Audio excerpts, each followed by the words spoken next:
right, welcome in to Friday edition of the JP Peterson Show as we celebrate what was an amazing finish last night in the Panthers Lightning Game 2, Round 2.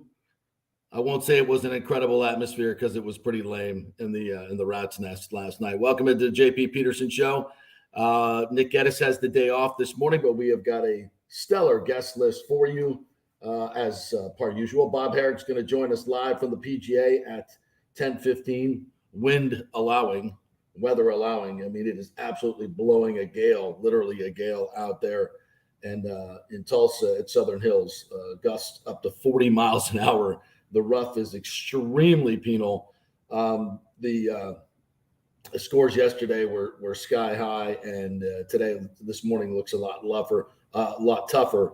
And Tiger Woods is going to go out this afternoon when the conditions will be a little bit more demure, which will be good for him. He's at 4 over par right now, about probably 2 strokes, maybe 3 strokes from the cut line. So he's got a lot of work today to do in tough circumstances. But it's all about the Tampa Bay Lightning, and what an incredible win last night as Ross Colton gets the game winner with 3.8 seconds left on an absolutely incredible no-look backhand pass from Nikita Kucherov that everybody in hockey is talking about. And what this guy has been able to do in the first couple of games is nothing short of fantastic. Look, when he wants to be, he's the best player in the world in my estimation. And he has definitely turned up his game in the last couple of games, maybe 3 games when the Lightning have needed it most.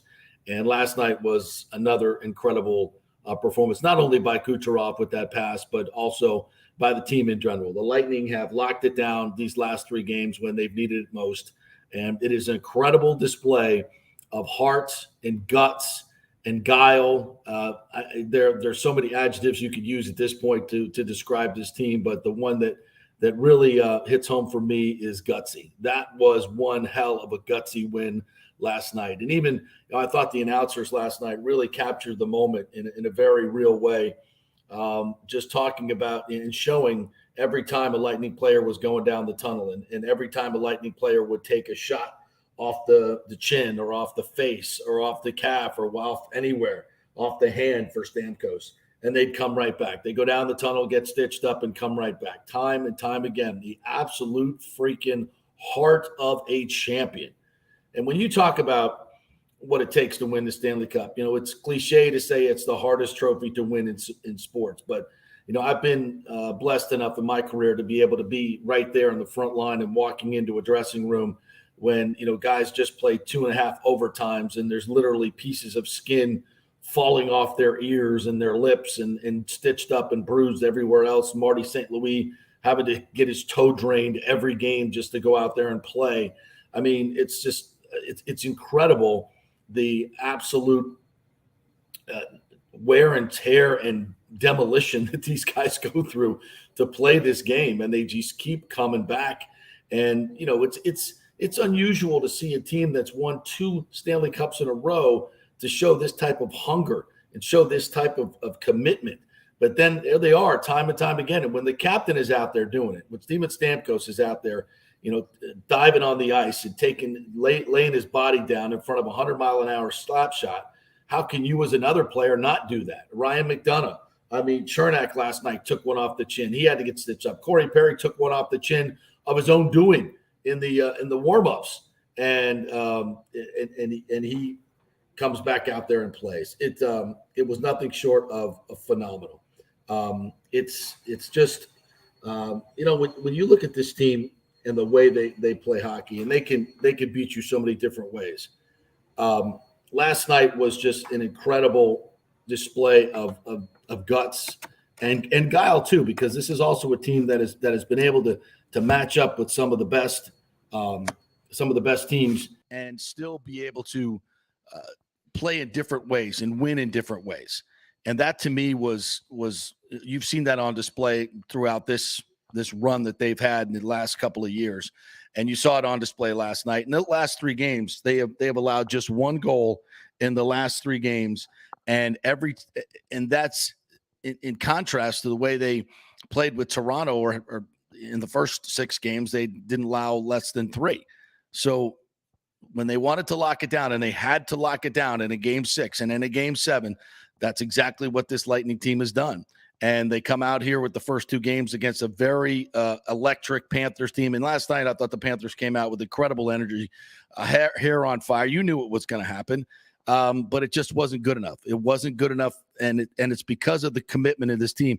And you got to believe, I think, if you're the Panthers right now, you got to be saying to yourself, how do we beat these guys? How do we beat these guys? They're frustrated. Their power play is now 0 for 25. They had a golden opportunity with 3:23 to play, and the Lightning fought off that power play as well, blocking shot after shot after shot. I think they had the puck in the zone for about a minute 40 of the 2 minutes. The Lightning couldn't get it clear, but they were able to go 4 for 4 on the penalty kill, and now the Panthers are 0 for 25 on their power play.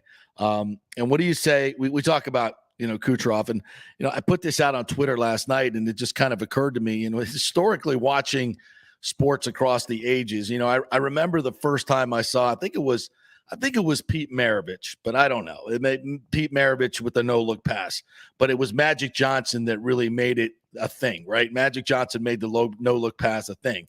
And then just recently, Patrick Mahomes has brought the no-look pass to the NFL. And now Kucherov is bringing the no-look pass to the NHL. I'm not as much of an NHL historian as others. I don't remember this being a big thing at any other time, but it is now with Kucherov. This is multiple times now. The pass to Corey Perry the other night when he made that incredible move on Ekblad was a no-look pass. He's done it time and time again. You go back to the shootout where he kind of did the old black magic, move your stick over the puck and don't touch the puck, and it goes right through the 5-hole of the goalie.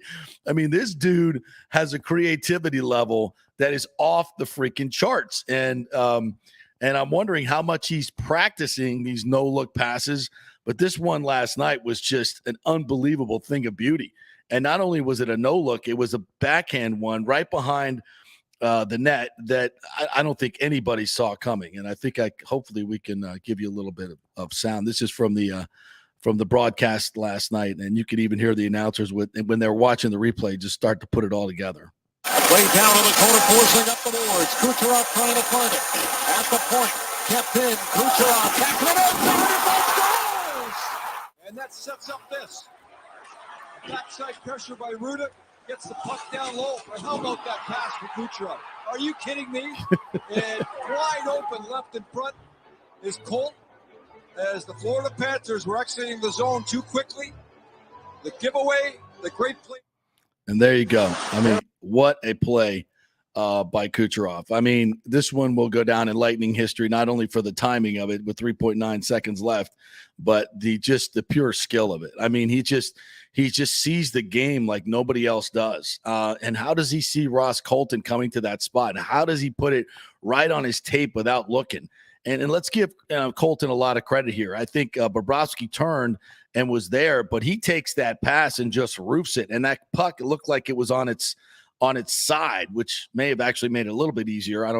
Not exactly sure, but it could elevate the puck and gets it, bar down. I mean, it is a beautiful, beautiful shot. So, I can't wait to hear all of our commentators that we have today coming on talking about this. As I said, Brian Bradley will join us at 11. Dan Lucas will join us as well from News Channel 8. He was there last night at 11:15. Corey Long at 11:30. Devin Garnett, our super fan, will join us at 10:45. He was in the building last night and tells me it's an awful atmosphere for hockey. So I can't wait to rip on that as well and get it firsthand from some of the fans that were there. And there were a lot of Lightning fans were there last night. They represented big time. You could talk about Kucherov. Obviously, that pass is just as sick as it gets. And the fact that the Lightning didn't quit and the Panthers were trying, to sell out for that last goal. But Colton steps up, and look what he's done now. He leads the Lightning with 5 goals in this postseason, 22 goals total in his rookie season. I mean, what can you say about this kid? I mean, how many times have we seen rookies come up, their sticks are nervous, they can't settle it, they miss opportunity after opportunity? Ross Colton does not. He just does not. And I mean, as a rookie, his full rookie season, obviously.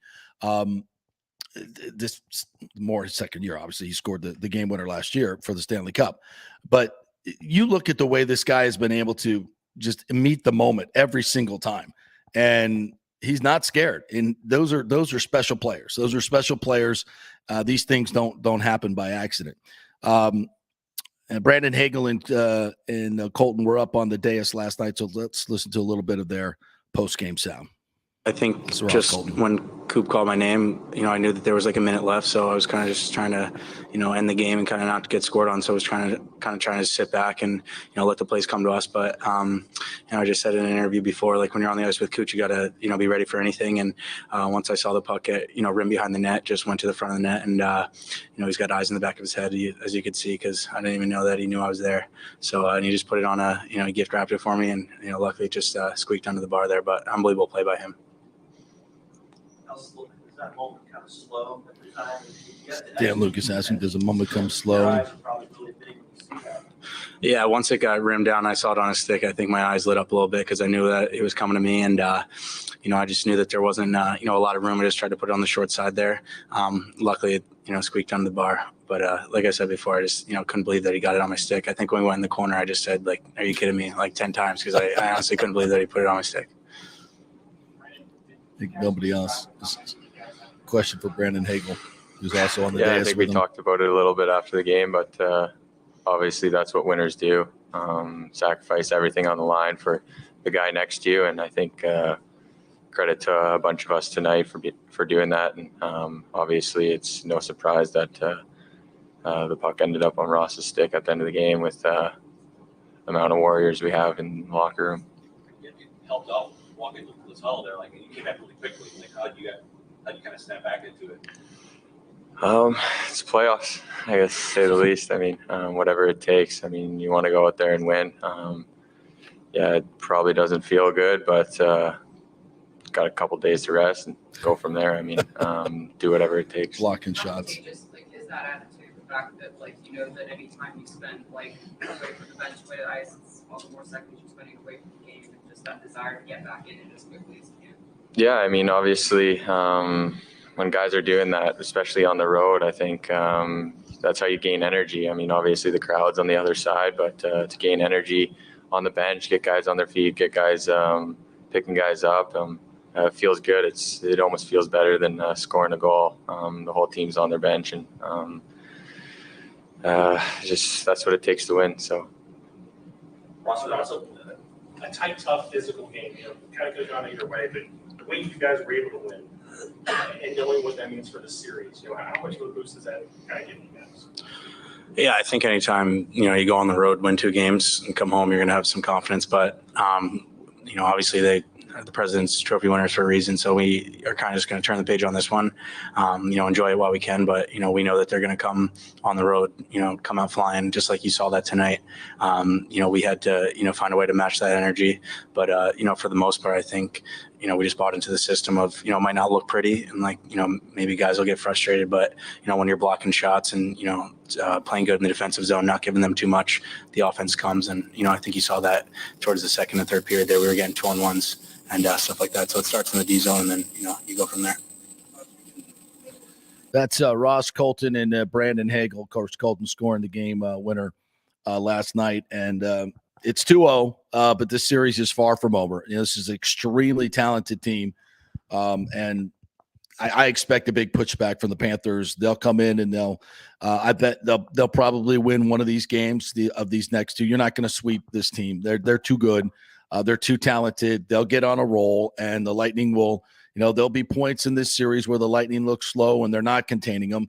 And those will be the points when Vasi doesn't make the saves. I mean, Vasi was incredible last night. Again, I thought he made, let's say 7 to 10 grade A saves again that most goaltenders don't make. Yes, the Lightning did a great job of keeping those shots to the outside where he could see them. But again, he was so quick in there on, especially in the power play situations. They had some great chances, and Vasi was again standing tall. And I just think he's been different since Game 6 of the Toronto series. I think he's been different, and I think the results show it.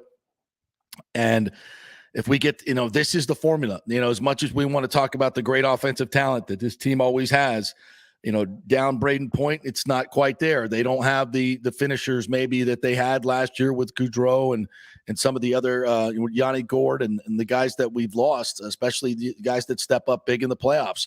But this team is finding a way. It's the find-a-ways. And they're doing it in the postseason now. And that game and the way that they won it is just amazing. So I'm not a jersey guy. You guys know that. I'm not a jersey guy. I had to bust out the Stamkos jersey today, the C on the front, just for what he did last night, because he really set the tone, I thought, in terms of going out there and sacrificing. I mean, the guy's a superstar. He's got 2 cups. He's got nothing left to prove. He's a future Hall of Famer. But there he is like a freaking rookie. Taking pucks off every part of his body, diving in front of 100-mile-an-hour slap shots at the point. The dude is just he is skating the skate. They walk the walk, but this guy is skating the skate. He's doing everything that you need to do as a captain, and much respect with the C right here for Steven Stamkos. All right, we're going to take a break, and when we come back, Bob Harig will join us from Southern Hills. The PGA is underway this morning. Absolutely, wind is howling. So we will chat with Bob Harig when we come back.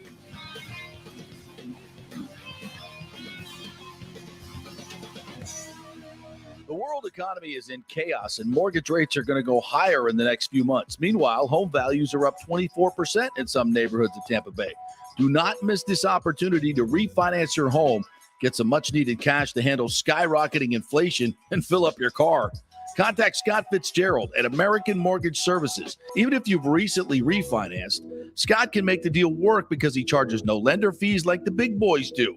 He will also shop your loan around to dozens of lenders and get the best rates and terms. Let them compete for your business. The big banks charge huge lending fees. Customer service is simply a phone number with endless wait times. Scott is local and will personally take your call. Here's his cell phone number. Tell him JP said you could call. 813-294-7595. Scott's done over 3,000 loans, including many coaches and athletes. He will answer your calls and concerns and give you workable strategies to be smart with your money. Reduce your payments. It's not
that can cause some serious damage that you can't see until it's too late.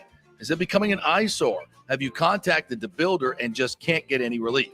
That's very common here in Florida. So call the law offices of Christopher Palermo. They can help you. Call 813-221-5636. That's 813-221-5636. He's recovered millions for his clients. The law offices of Christopher Palermo at PalermoPA.com.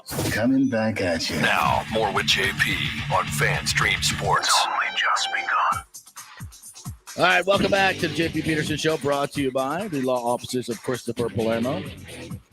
All right, we want to welcome in live from Southern Hills in Tulsa, a very windy Tulsa, the great Bob Harig, senior golf writer for Sports Illustrated. What's up, Bob? How are you?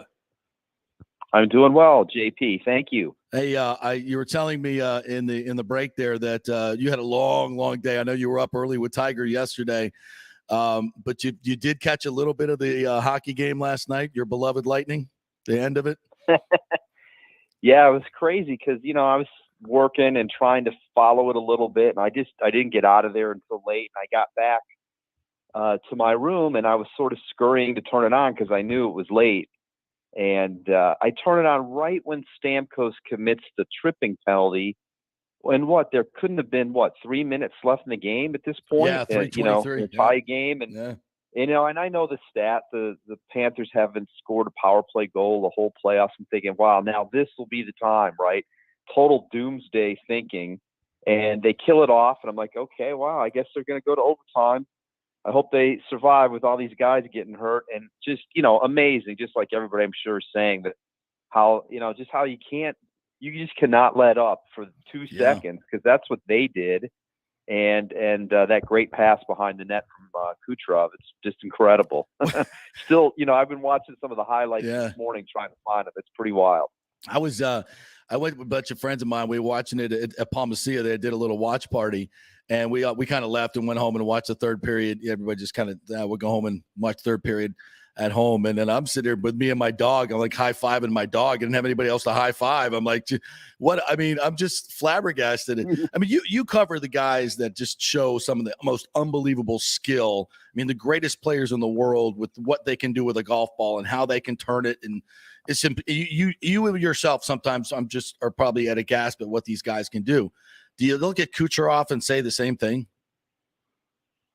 No question. God, that was just, the presence of mind, the eyes behind his head type of a situation that has to be going on there, to know that there's somebody there, and to not panic. Yeah. Because obviously it was winded down. I mean, I think the announcer said 5 seconds left when it was dumped down there. Yeah. Yeah. So you're thinking, they just can't, okay, nothing can happen now. No. And pretty wild. Yep. All right. Great. So if there was a golfer that you could compare to Kucherov, who would it be? Mickelson? Who would it be? Yeah. In terms of just kind of otherworldly skills. Yes. Yeah. Obviously Phil, incredible around the greens, a lot of imagination. That's one thing today. A lot of the players of today are a lot more robotic. Yes. They use the TrackMan. They're very into the technology, which tells them how far the ball's going and swing speed, and it's very point A to point B. And I'm not saying that's necessarily wrong. I mean, that's a lot of how the game is today. Right. But the imagination guys, they're not as prevalent anymore. Phil's one. I mean, certainly Tiger has that. Yeah, yeah. Around the greens, the chip shots, the pitch shots. That's probably one thing that's a little bit lacking in his game right now. He's just not as sharp with those shots, but he still has amazing, amazing skills, amazing iron player. He didn't show it yesterday, but he's still got world-class skills, and there's something to be said for that, obviously. Well, Bobby, your book just came out, Tiger and Phil, and obviously this week is a lot about Phil, and he's not even there. He's the defending champion. I'm guessing this is the first time in a long time that a defending champion is not there, and under some very controversial situations. And we've talked a lot about it this week, but just at this point, a lot of people have commented in the last couple of days. Where are we right now with Phil? I mean, and have you gleaned anything of why he's not there? Is it more, is this just about him, his decision completely? He just didn't want to face the music? What's your take? If you believe everything that they're saying about that he was allowed to play, welcome to play, like nobody told him not to, then I think you have to put it on the fact that he's just not ready. Right. And I think it might have come down to not ready game-wise. He's been through all of this stuff. He hasn't played in over 3 months, and you're going to come back and play at a major with all this scrutiny on a really hard golf course. And then, I'm not sure if he's there mentally. And then you're going to, possibly embarrass yourself and put yourself up for even more ridicule. Exactly. Which has been going on here for a while. So, no matter where you stand on what he's done and how you feel about it, it's just really unfortunate that it's gotten to this, because his win last year was, it's one of the greatest wins ever, Yeah. you know, in golf. I mean, nobody's ever been that old and won a major, and it was his 6th, and 6 is a lot better than 5. Mm-hmm. You know, Yeah. 6 majors. You know, he joined Nick Faldo and Lee Trevino. And there's not that many ahead of him. You know, I mean, there's only 3 players that have double-digit majors: Jack, Tiger, and Walter Hagen. Mm-hmm. So when you have 6, obviously there can't be too many ahead of you. It's just, you know, that's what we should have been talking about coming into this week, and instead it was, you know, all the controversy and where is he and what's going on. I mean, obviously we asked a lot of players about it.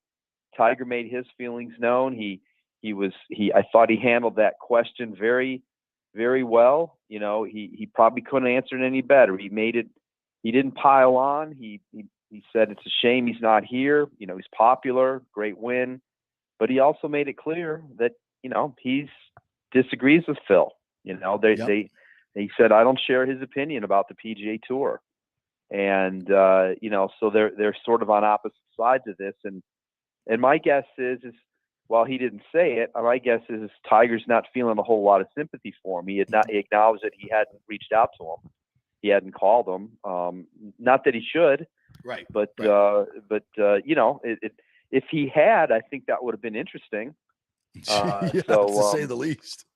Yeah. So, here we are. Not sure what's going to happen now with Phil, when he's coming back, what he needs to do.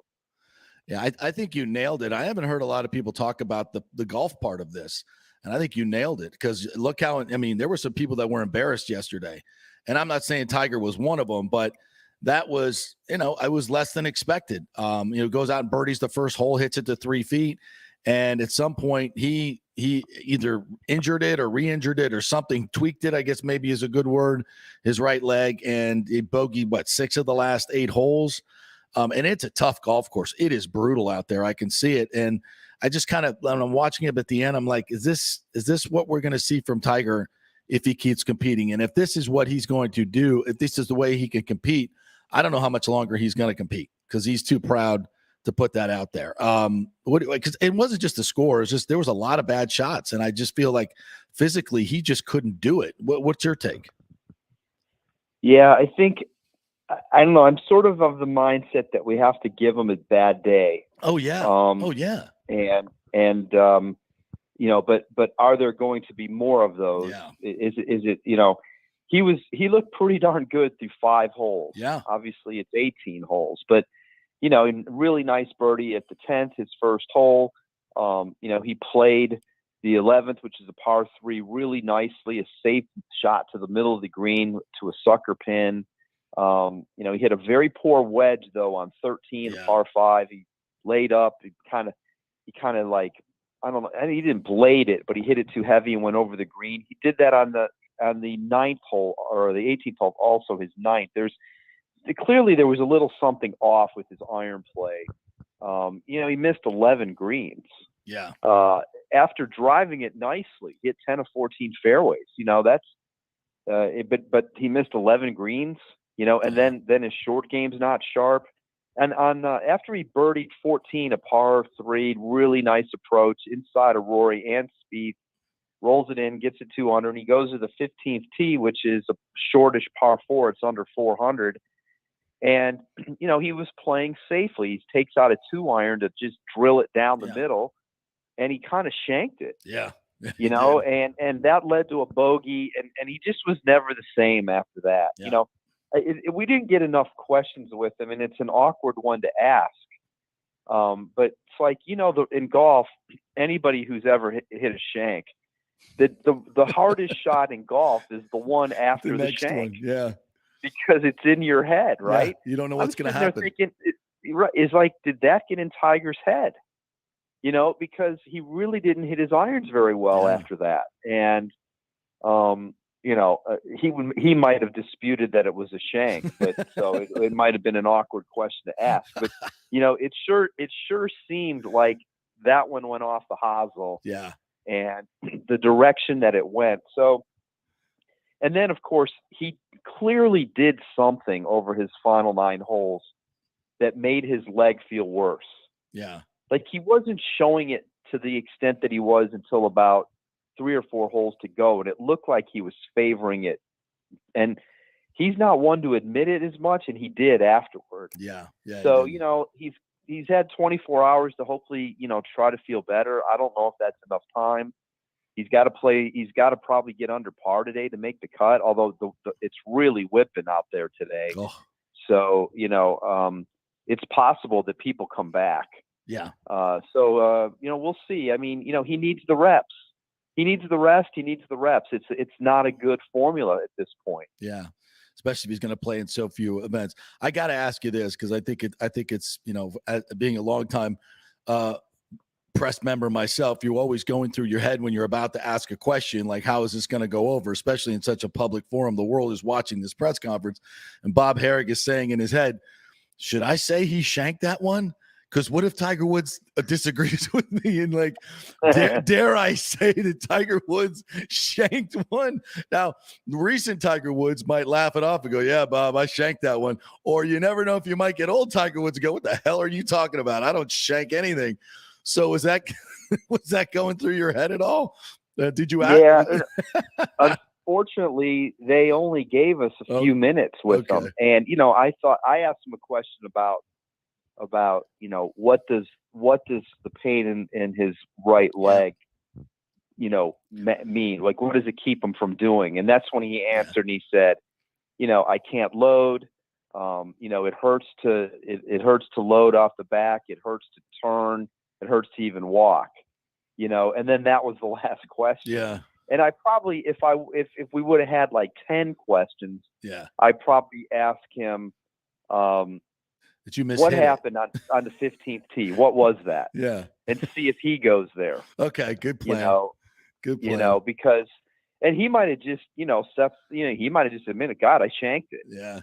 He might have laughed at himself, I think and he's been more that way. Yeah. When he's hit it bad, but it was just kind of, you could tell by his reaction, you could tell by the ball flight.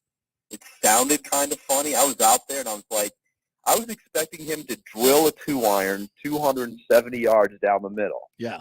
And instead it just was like, it's a hosel rocket. Wow, what was that? That was a JP shot. So I've seen JP do that. I know exactly what that is. That's a hosel rocket. Bob Harig joining us here from Southern Hills. And we got to talk about Rory. I mean, my God, that 65 yesterday in those conditions was spectacular. He did everything, and his demeanor on the course was so chill. I mean, this is the new Rory. I like the new Rory. The question is, can the new Rory have the intensity and the focus that it takes to win a major? And we haven't seen that in 8 years? Right. Crazy. Yeah. Yeah. And the main reason is he hasn't done what he did yesterday, which was get off to a good start. Right. He needed to get off to a good start in these things. He's typically, I think the stat is he has not led or co-led after the first round of any major since he won his last one. Wow. So that means he's always behind. Yeah. And a lot of times, I think he shot 73 on the weekend at Augusta, or the first 2 rounds at Augusta this year. Mm-hmm. He shoots 64 on Sunday, and that's not enough. That shows that you're too far back. Yeah. He's had a lot of poor starts in majors, and that makes you have to push.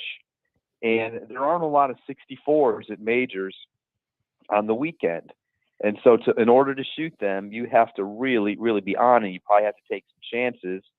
And then when you do take chances, it typically leads to disaster because you put yourself in a bad spot. So this is what he needed. And today the weather, the conditions are going to be tough.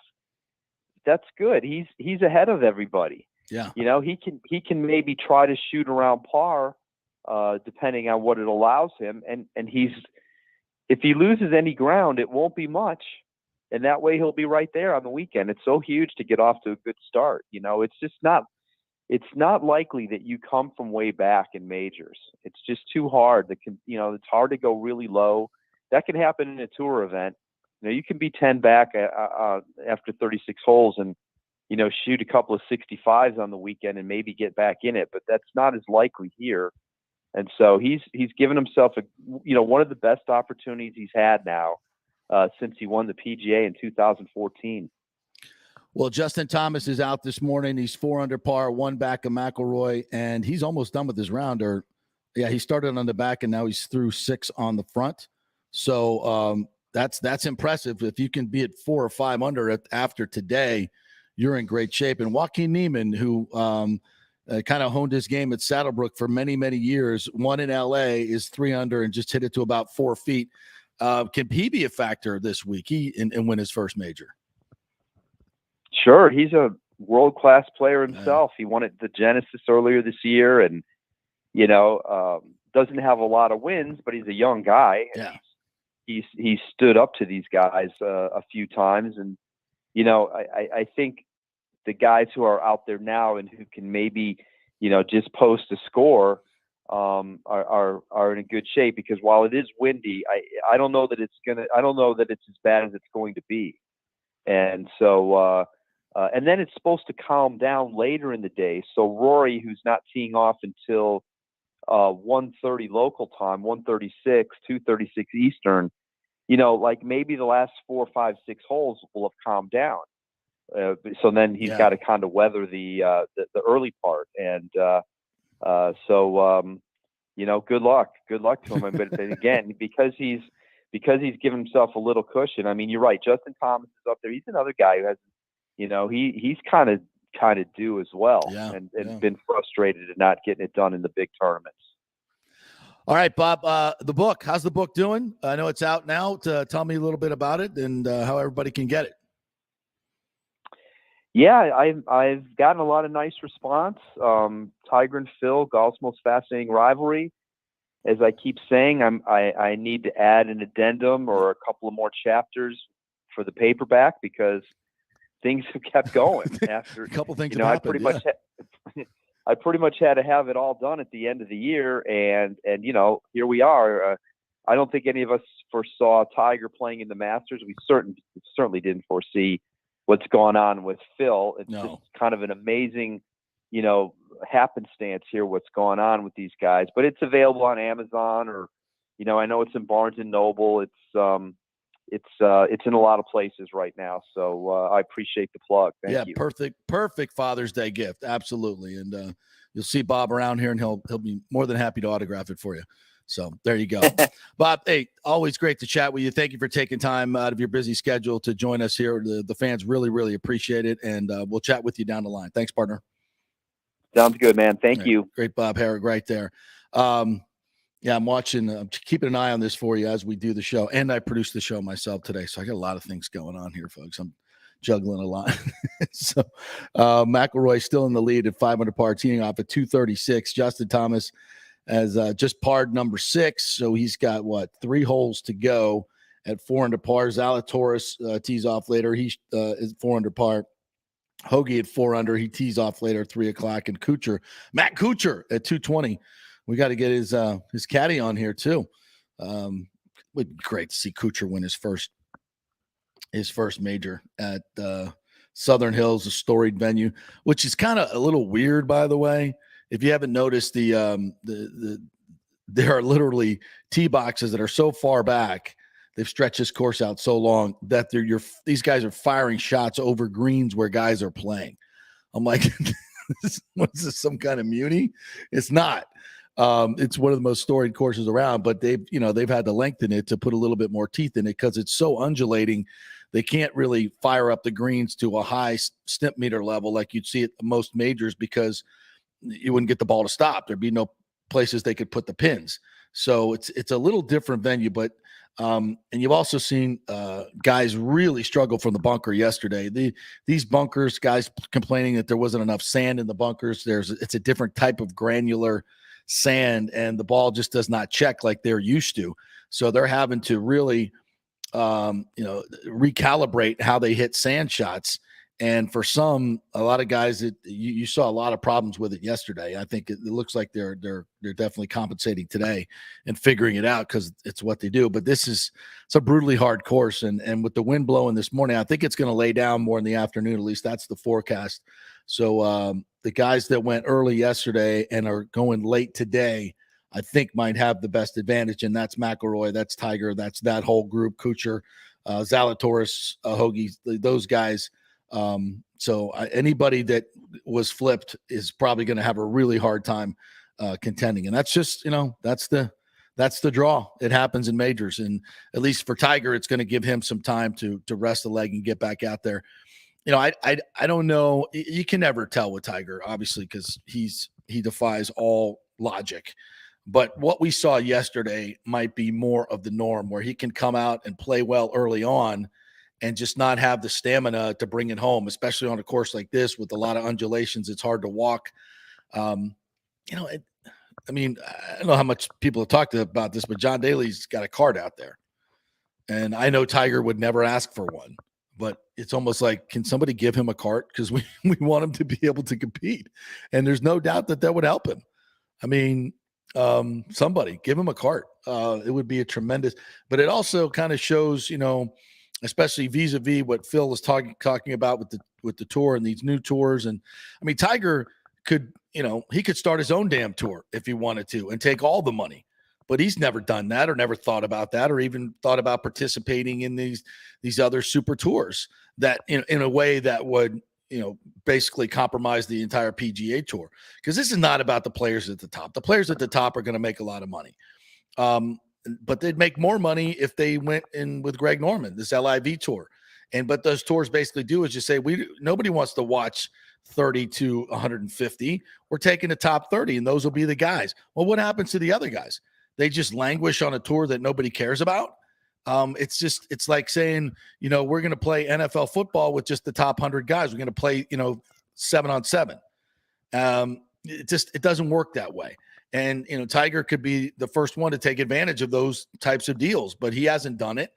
And it's more for a, historic and who has more respect for the game than Tiger Woods, to the history of the game. This is how the game has been played. It's how it's been brought up. It's how it's been developed. Sure, the players at the top could make a lot more money, but you know what? They make enough. And I think it's an attitude, and it's probably why Phil has been so ostracized. Not as much because of what he said about the Saudis. I don't think any of these players give a rip about what he said. It's about taking money out of their pockets and changing the tour forever. That a tour that brought them all up in this way. So. It's going to be hard for Phil to get back, but I think Bob Harig absolutely nailed it when he said, if Phil thinks about not playing in a tournament and then coming out here and playing Southern Hills, he'd probably be with all the stuff going through his head, probably some hecklers out there as well, coming face to face with some players that hate your guts. It's a lot to deal with mentally, really. And he would be the focus of the whole thing. And then going out there and trying to play this golf course, maybe he could have shot 85 yesterday. Then what do you look like? I think more and more about it. That's probably a huge part of why he made this decision. And in the end, I think it was the right decision. As much as I wanted to see Phil play and back up his championship of last year and just be there and soak all that in, the distraction from golf and all these other players would have been tremendous. And it was probably the best decision for everybody. All right. We'll take a break. And when we come back, a super fan, as I like to call him, Devin Garnett, was at the game last night with a lot of Lightning fans. So we want to get his perspective. And, whenever we can, we want to dump on the stinking Panthers. The difference between Amalie Arena, a real hockey venue, and the mall. We'll talk about that when we come back. Cryptocurrency is all the rage today. The market cap for the industry is now over $1 trillion. And you read about people making millions of dollars, right? You want to get in, but have no idea what to do? Or maybe you dabbled a bit and you want to unlock the real money-making opportunities and don't know how to do it. There are over 10,000 tokens and thousands of decentralized finance exchanges to navigate. So what do? You go to DeFiLava.com. The folks at DeFiLava.com are in Tampa Bay, and they work with you directly to set up custom accounts, answer all your questions, and provide market analysis. Decentralized finance and cryptocurrencies are here to stay and will change the financial markets as we know them. Get in the game. Get with the experts at DeFiLava.com and tell them JP sent you and get their free 2022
Welcome back to the JP Peterson Show, brought to you by the law offices of Christopher Palermo. If you have any issues with stucco problems, and many of you might, if you have those cracks on the side of your house, your builder probably said, oh, that's settling.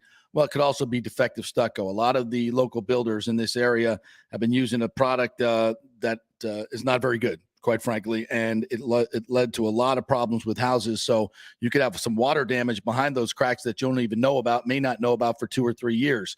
So call Christopher Palermo. He's an expert in the field. Go to his website, palermopa.com. You can email him or call him.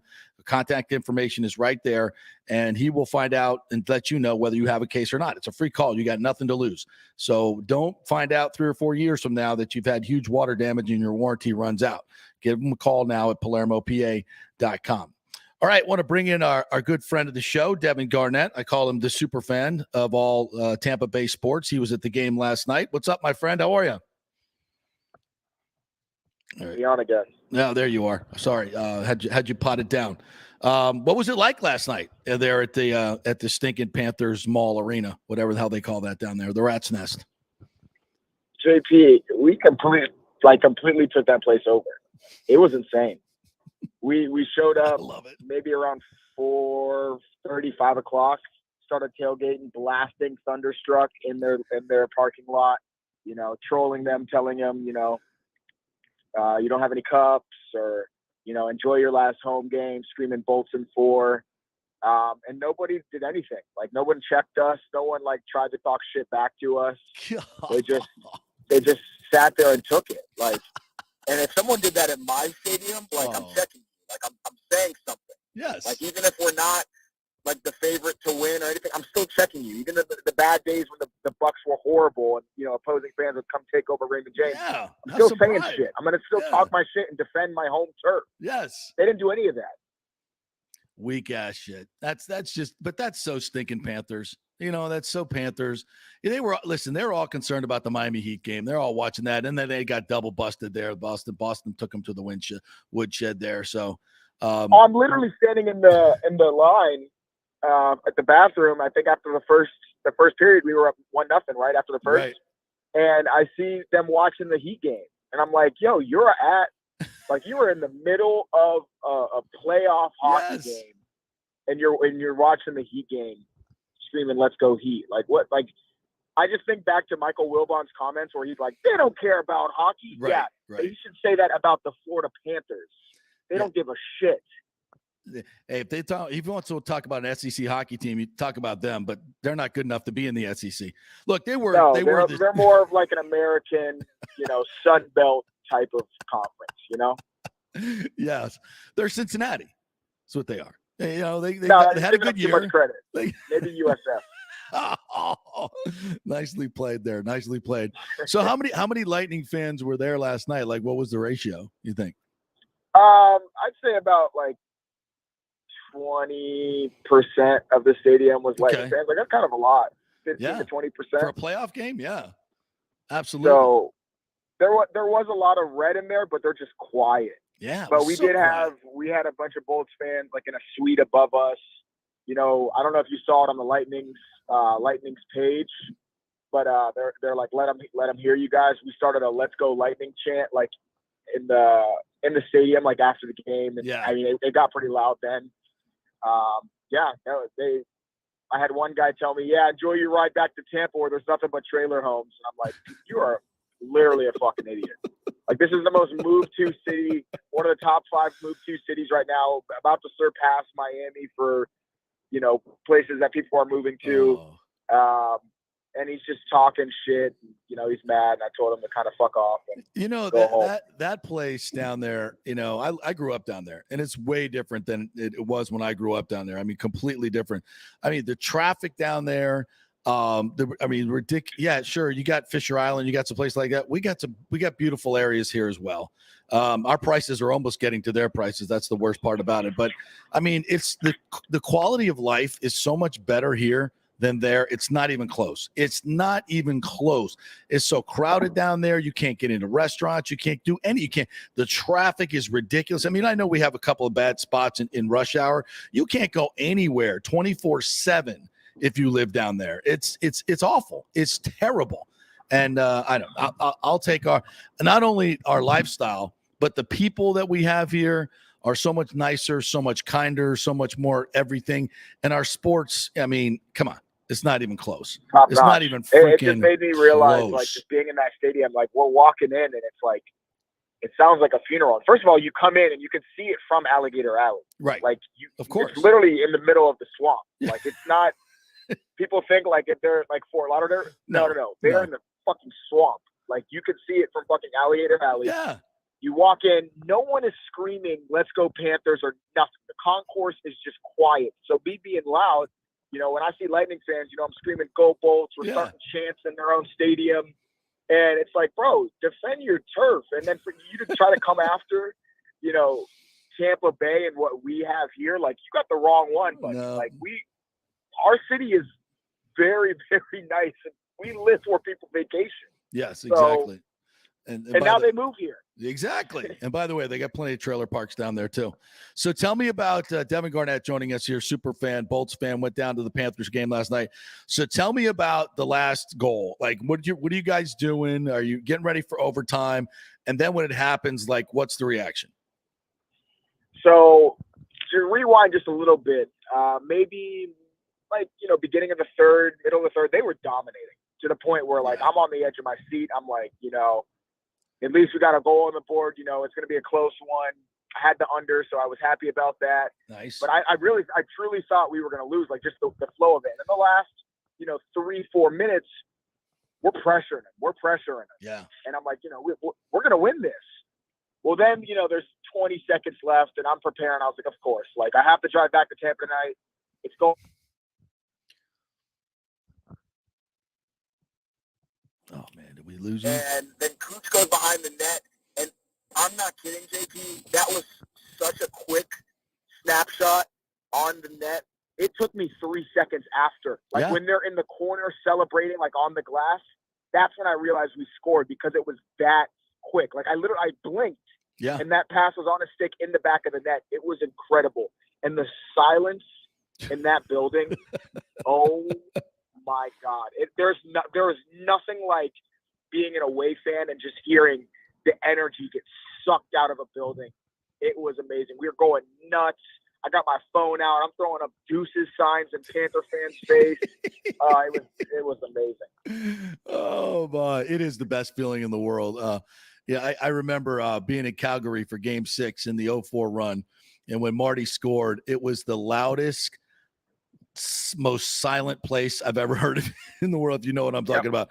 I mean, that silence was absolutely incredible. And you just hear this pocket of fans, right? You just hear your fan base just screaming and yelling in this empty building, you know, with a bunch of F-bombs mixed in from them. And it's if you're there, it's the greatest sound in the world. It's the sound of pure frustration and the sound of pure elation on your part. It's fantastic. I love it.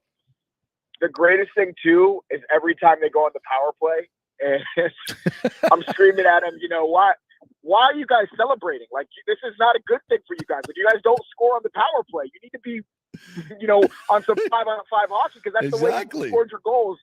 And then every time we kill a power play, like we brought our clappers in, you could, like, the air gets literally sucked out of that building. Yep. Like, I feel, at this point, I feel like it's mental for the Panthers because, like, the fans are disgruntled.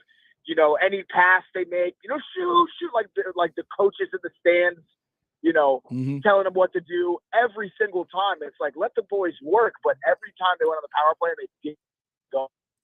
Awesome. Gosh, it sucked the life out of them. That's awesome.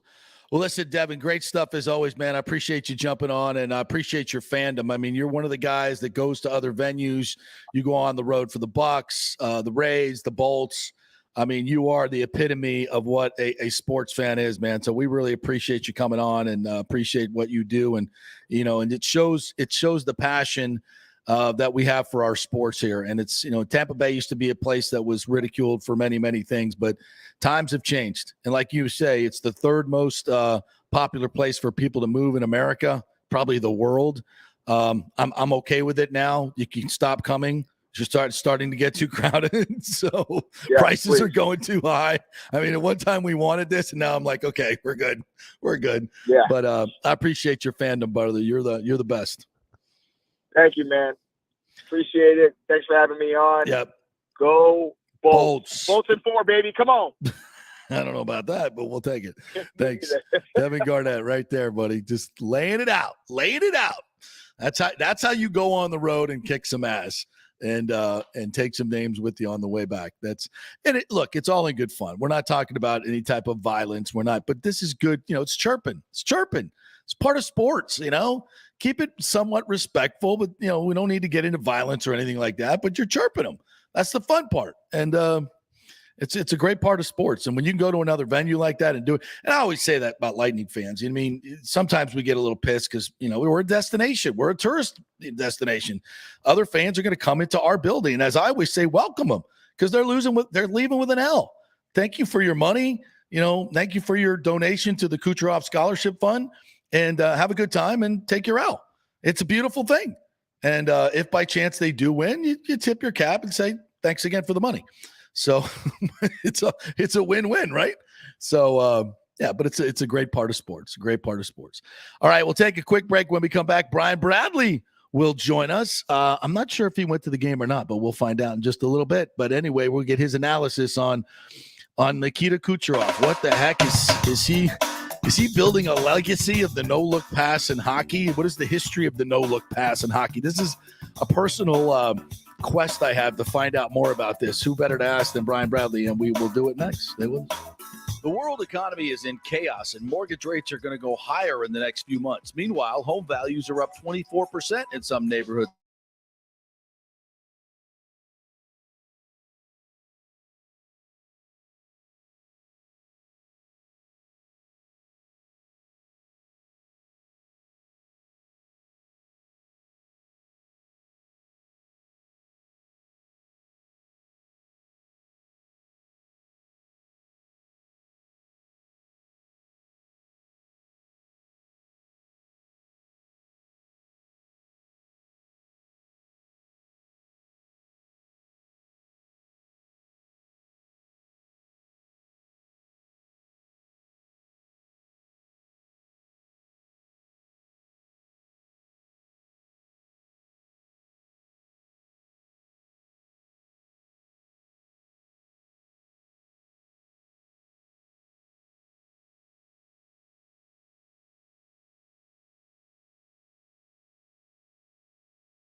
for Florida. I mean, they're like down 3-0. You're dead to the Tampa Bay Lightning. They're too good. Right.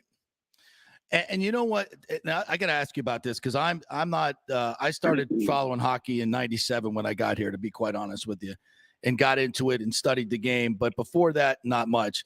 I just don't remember a player with no look passes like Kucherov. This display that he's put on most recently. It seems like the one to Corey Perry the other night, did the multiple times against Toronto. This is like I've never seen this level of no look passing, and behind it, that one was not only back to the play, no look, backhand, right on the tape. I mean, what the F? Now you tell me you've seen this before.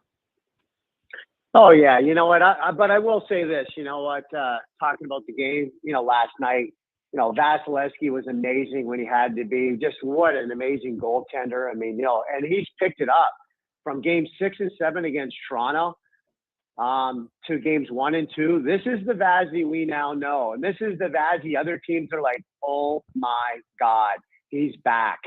And you know what? That's a great sign for Lightning fans because he's playing unbelievable. But getting your point on Kucherov, God, he's just such a great player. He just sees the ice like nobody else. Like like I said, he reads the play. He's one step ahead of everybody at all times. So like when that puck is going, back to the guy, he already knows where that puck's going next before other guys even know that they're going to pass him the puck. He sees the play to Corey Perry or to Stamkos on the side or back to Hedman, or what he did last night where he looked, he saw Ross Colton come from the bench. He knows if that defenseman comes in, that play's wide open. I mean, he knows that. He just read the play with a quick look. So it's amazing to see. I mean, I've seen lots of guys. I mean, not lots of guys, but you know what? Mario Lemieux and Wayne Gretzky, they were amazing. I mean, I remember one time, JP, we were playing in Vancouver against Wayne Gretzky. They beat us 10-3. And you know what? He had like 3 goals and 4 assists. He had 7 or 8 points in the game. It was unbelievable. It was just like you're sitting on the bench almost like clapping because he's so good and you're the other team because it's just amazing to watch. So anyways, they interviewed him at the end of the game. And then they said, when you went down the ice, how did you see Yuri Curry skating down the far side? And then you did a backhand spinorama pass to him and he one-timed it in the net. And he goes, well, I knew he was coming in, but then I was looking at the glass and I saw the reflection off the glass of Yuri Curry skating in. And I just knew that if I put the puck into this area, he was going to just one-time it. Like, who thinks like that? I don't know. Looking off the glass. He was looking off the glass into the stands. He could see the reflection of Curry coming on the far side. And he knew because he did a quick look before that. But, I mean, just stuff like that you can't teach. It's just unbelievable. Like, just to watch a guy like Wayne Gretzky or Mario Lemieux back when I played. But, Kucherov's so good with the puck. I mean, there's no one. I mean, I've said this before. I mean, love Kucherov, Braden Point, but Kucherov, there's no one better that can control the puck on a power play in the NHL than Kucherov. I don't care about McDavid, McKinnon, Sidney Crosby. All those guys are great players. Don't get me wrong, but no one has the vision and can do stuff that Kucherov can. He is absolutely unbelievable. Probably one of the best players on the power play I've ever seen. Yeah, and that pass is just going to go down in lore. And what can we say about Ross Colton? I mean, take me to his mind on his stick. We played his interview earlier where he said, I saw him going behind the net, so I know where to go. And that gives, and Kucherov's magic gives these other players confidence. Just if I can just get to a scoring zone, he's going to find me. So if you're Colton, you're coming in, great move on his part to get to the net, and you see that puck's about to come to you. What's in your head? Well, Ross Colton, got to give him credit. He went to the net. Yeah. What did he scored his 5th goal of the playoffs? Yes. I think maybe tied with the guy, tied for the lead in scoring, and for the Lightning. But leading him, yeah. He knows that Kucherov. He saw Kucherov go behind the net. Great play at the point by Plot. Plot kept the puck in. Let's not forget about Plot. I love the way Plot and Korn have played lately. Yeah. I mean, using their body, being physical. Plot keeps that puck in. So if Plot doesn't do that job, closes it off the blue line. This never happens. So he closes it off the blue line, shoots it down behind the net, doesn't go far enough where it rips all the way around the board. It just goes to behind the net. The defenseman chases him, but Weegar, I mean, there's no way with under 10, 20 seconds he should leave that front of the net open. He should just wait, see what the other defenseman does, and then stay in front just in case there's a miss up. And know what? He's did this before. In the playoffs against Washington, he had a chance going up the ice, Weegar, where he was carrying the puck, and he's the last guy.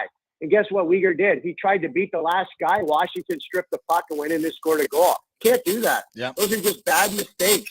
But anyways, Ross Colton, he knows Kucherov's going to get the puck, and he's waiting to see what happens. And you know what? He knows, hey, Kucherov, if he can make that pass, if anybody's going to make it, he can. Yeah. And Kucherov does an amazing backhand pass that no one expects. And, we give Ross Colton credit. He does a great shot. He barred down right over his shoulder and, goes in with 3.8 seconds left. I mean, talk about a killer. I mean, Florida was coming on in the third. They had some momentum. But here's the thing. We make big plays at our times. Ross Colton with a huge goal. Vazzy played good. Kucherov, Stamkos, all those guys, even Corey Perry, all the lines are playing good. But at the end of the day, Florida's guys, they're 0 for 25 on the power play. Can you imagine they played what? 6 games against Washington and now 2 against us, and they haven't scored a goal. I mean, I've said this all along, and I say it every year. There's 3 things that are the most important in the playoffs. Goaltending's 1, specialty teams 2, and injuries are 3. Yep. Well, Vazzy's starting to play. If your specialty teams don't score on power plays or defend well, you're dead. You're screwed. You are dead. And you know what? We're doing really well. And in injuries, we've got Point that's went out, but other teams got guys going down. You can't lose marquee players. Those are the 3 formulas that win you championships. And you know what? We're starting to finally get to where we're getting all 3 going. I mean, we hope to get Point back, but we're not sure. But goaltending spectacular. Specialty teams are killing it. And Florida's are dying. I mean, 25 power plays with that, with those guys, not to get 1 goal.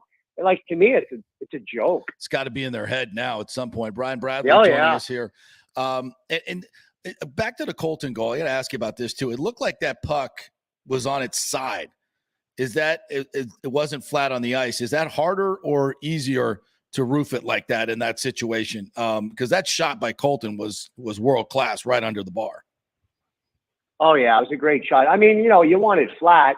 It could have fluttered and maybe help him get him a top corner, but give Ross Colton credit. I mean, I see him out there all the time practicing one-timers and shooting and doing the extra, doing all the things that need to be an NHL full-time player all the time. And you know what? He's got a great shot. He can bomb a one-timer. He's not afraid to get involved and be physical, but it was a great shot. It was a quick release. He knew he only had 3 or 4 or 5 seconds left when he got the puck. Yeah. So he didn't try to make some pretty play where he was going to deke the goalie. He knew, looking at the clock, there was under 10 seconds when Cooch got the puck, and all he did was, took his time, made a great shot, bar down it, win the game. And you know what?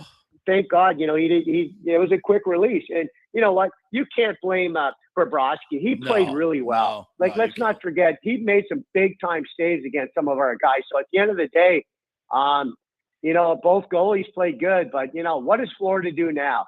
I mean, do they bring in Spencer Knight? I mean, I don't know. Bobrovsky's played well. Yeah, I mean, that's what they did last year, and it was a musical chair game, and they were gone. I hope they do. So, I hope they do. If they want to blame him, then fine. But to me, the blame lies with, it's a stark contrast right now. Brian Bradley joining us here. You look at the way the Lightning are playing. I mean, they blocked 66 shots in the last 3 games. I think it was 24 last night. And you saw Stammer go down the tunnel 3 times last night. The captain with 2 Stanley Cups, all the money in the world, 30, whatever he is at years of age. He's done all. He's lying out on the ice, taking 100-mile-an-hour slap shots to the ribs and the hand and the foot. And everybody, and Chernak's taking him to the face, and Sergey's taking one to the lip. I mean, these guys are just laying it out there on the line. And you would expect the Stanley Cup team, a 2-time winner, to be the team that's not doing that. But they're showing the Panthers the sacrifice that it takes to win. And it's a very stark contrast to me between the two teams. The Lightning are doing whatever they can to win, and the Panthers are just saying, hey, we're the most skilled team. We'll get it done with our skill. No, it doesn't work that way. It doesn't work that way. And, it leads by your captain. I mean, Stamkos and Hedman, the two captains of the team, been outstanding. Look he blocked a shot off his shin, then he blocked another shot off his hand. I mean, they even talked about it on TV where it's just like, this is what it takes to win Stanley Cups. These guys know. They've won 2 Stanley Cups. They know what it takes. They've been there before. So at the end of the day, when your captain's out there doing stuff like that, and Kucherov's playing and Vazzy's playing, and I got to say, the whole team played great. Yep. Maroon, Valmar, all our lines played good. Pago was out there, took a shot. Off the foot, blocking shots, Nick Paul was unbelievable. The whole team. Corey Perry. Corey Perry, with, the first goal right there on the power play with Stamkos makes a rip shot. He tips it in. I think Corey Perry's came in and did a great job not having Braden Point there. Yep. I love Corey Perry on the power play. I think he's been unbelievable. And let me tell you about Corey Perry. He's a winner. Yep. He's won the Olympics. He's won a Stanley Cup. The guy knows how to win. He's a gamer, a big-time gamer. I know he's getting old, getting up there, but at the end of the day, 36 I think he is right now, but he'll put the puck in the net, and he can kill you. Corey Perry can play this game with the best of them. He takes a puck off his own face. In the pregame, he shot it, hit the bar, and it came back a rebound and hit him in the face. He got to get stitches. Have you ever done that in warmups? Hit yourself with a puck? No, not like that. No, not. I have not. I've seen other guys get hit coming off the bars and stuff like that, but not off your own puck, your own face. But maybe kept the puck for a souvenir. I hope so. Well, hey, we got rewarded with a goal and a beautiful one in the redirect at that. So that was a huge part of the game as well. All right, Brads, where do we go from here? We come home for 2. We're not sweeping this team. Let's give them a little bit of respect. I don't think we're sweeping this team, but we have a chance to win it, 5, 6, or 7, whatever it's going to take. I like our chance. I can't see them, ripping off 4 wins in 5 games. That ain't happening. They're not beating this team that many times. No way. Yeah, you know what? I don't know, JP. To be honest with you, it's still shocking. The team's played so well. To go up 2-0 on the road against Florida, man. I told you we had a tough series against Toronto. I don't think Florida played as good as against Washington, so we were more ready to play than Florida Panthers were. Trust me. I think you're right. I thought Washington played better. I said that before the series started. Washington could have beat them with a goalie. They didn't have goaltending, and then now we have Vazzy. It's a different game. Yep. And at the end of the day, the Toronto Maple Leafs played us hard, took us to Game 7. I think we were better prepared, and the way we're playing right now, it shows. Can we win 4 straight? I don't know. But let me tell you this. If we win Sunday afternoon at 1:30, oh, my God. Florida is in deep trouble on Monday night because you know what? They're going to have to open it up or do something. And then when you start doing that, where Tampa's playing that patient, smart game, doing what it needs to do, scoring on the power play, you're in deep trouble. So, you know what? I still think we're going to win 1 of the next 2 at home. Yeah. You always want to say you're going to win 4 straight, but let's be realistic. So figured we'd win 1 of the next 2 at home, then go back for Game 5 up 3-1. I think it's going to go out in 5 now. They're in trouble. You're not playing some team that has won. You're playing the 2-time defending Stanley Cup champs, where there's a lot of guys who won cups. And at the end of the day, they know what it takes. And other teams like Toronto and Florida and all these teams, they're like, these guys are good. These guys are good. Well, if you want me to hold your Sharpie for the trip down on Wednesday, in the jet and everything, so I'll keep the Sharpies there so you can do all the signing. I'll be happy to do that for you. So just let me know. Okay. Let me know if you need me. I'm there for you. You know what? Hey, I might need you, JP. Okay. I might need you for the trip. I'm there Wednesday. for you. I'm always there for you. You know that. Yeah. All right. And if we, it'll be good. I would love to be down there and win in Game 5 and see the Panthers crying. Oh yeah. I might even throw a couple rats on the ice. Let's bring our own dead rats. Yes. All right, partner. We'll chat with you next week. Thanks, man. We'll see you Sunday. See you Sunday. Go Bulls. All right, the great Brian Bradley right there. All right, we're going to take a break. When we come back, we're going to try to get Dan Lucas on. He's driving back on Alligator Alley you never know what's going to happen there. The great Dan Lucas from News Channel 8, he was there last night as we celebrate this incredible Lightning win. We're going to talk some Rays. We're going to talk about the Jimbo Fisher thing with Nick Saban. We're going to do that as well.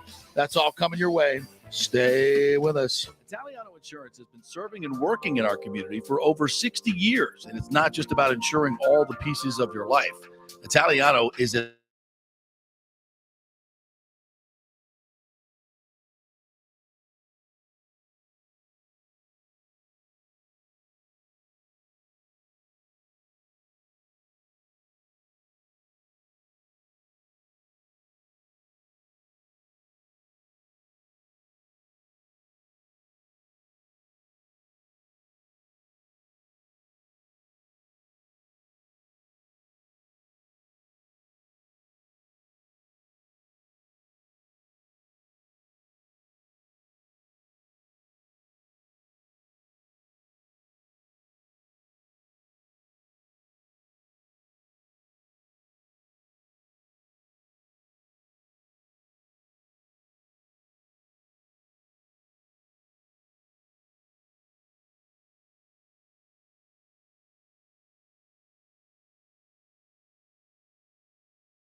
no Nick Geddes, so he's off on a wedding adventure. So we can't get Dan Lucas on the road, but we're going to get hopefully get Corey Long here in just a few minutes. So stay with us. We're going to talk a little bit about the Jimbo Fisher situation with Nick Saban. I don't know if you missed that whole to do.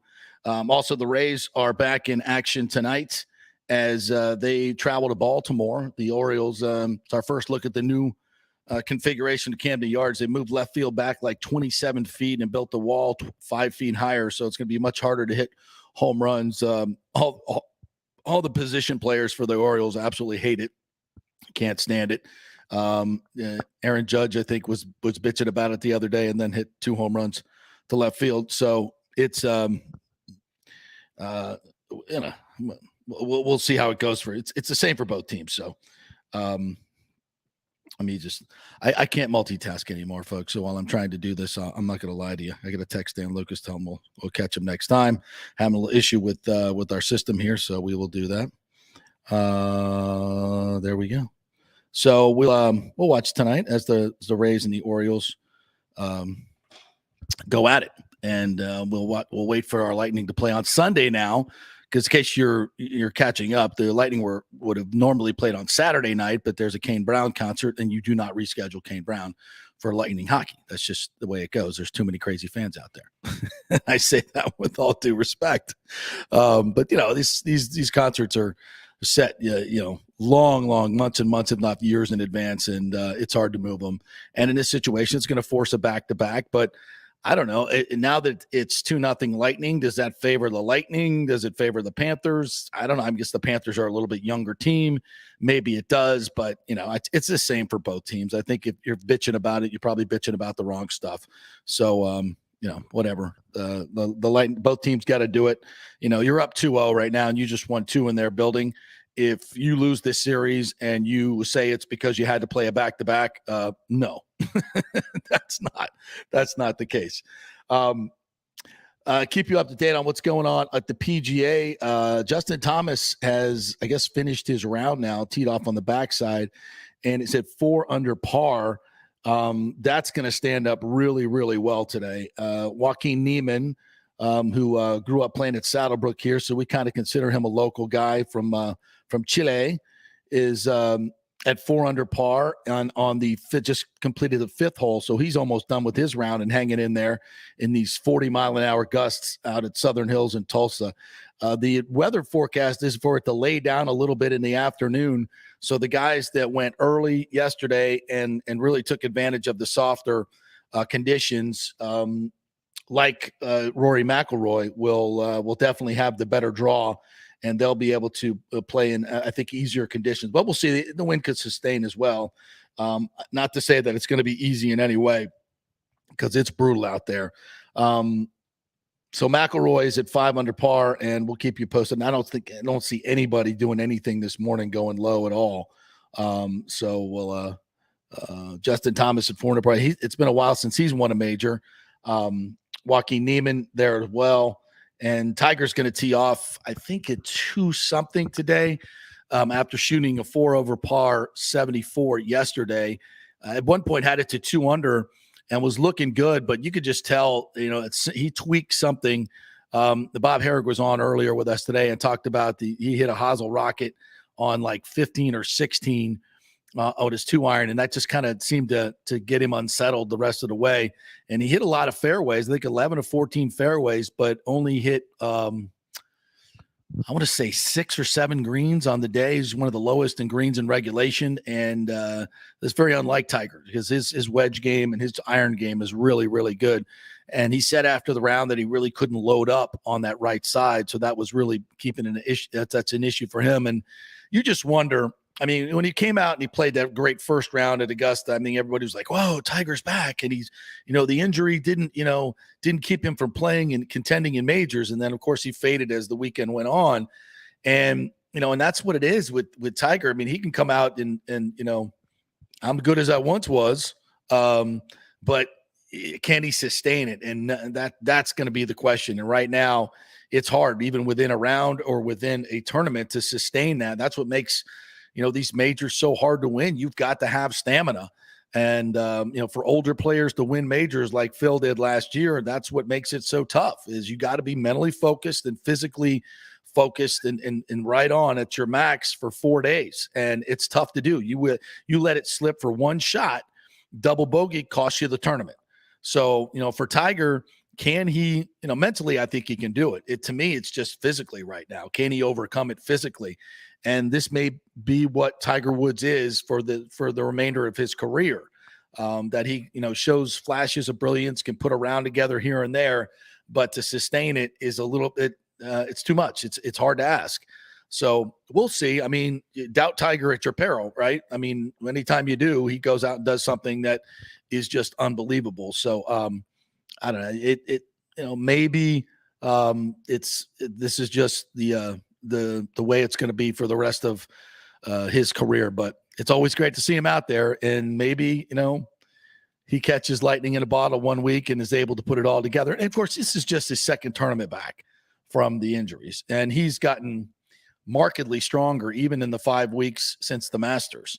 So if he can keep continuing to get better like this, and of course he's got the top medical people in the world, then we'll see what happens. But right now I would be surprised if he makes the cut, and because he's going to have to go out there and probably shoot 69 or 68 today to make the cut, which is not impossible, but very difficult under these conditions and at that course.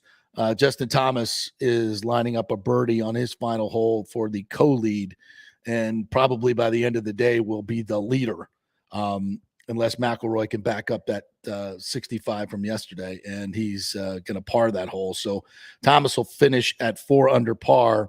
Joaquin Niemann is there as well. Zalatoris and Hoagie have yet to tee off, but Joaquin Niemann's almost through his round. He's played 15 holes now. So those guys, I would think Justin Thomas and Joaquin Niemann are probably going to be at the top of the leaderboard, either leading or very close to it by the end of the day.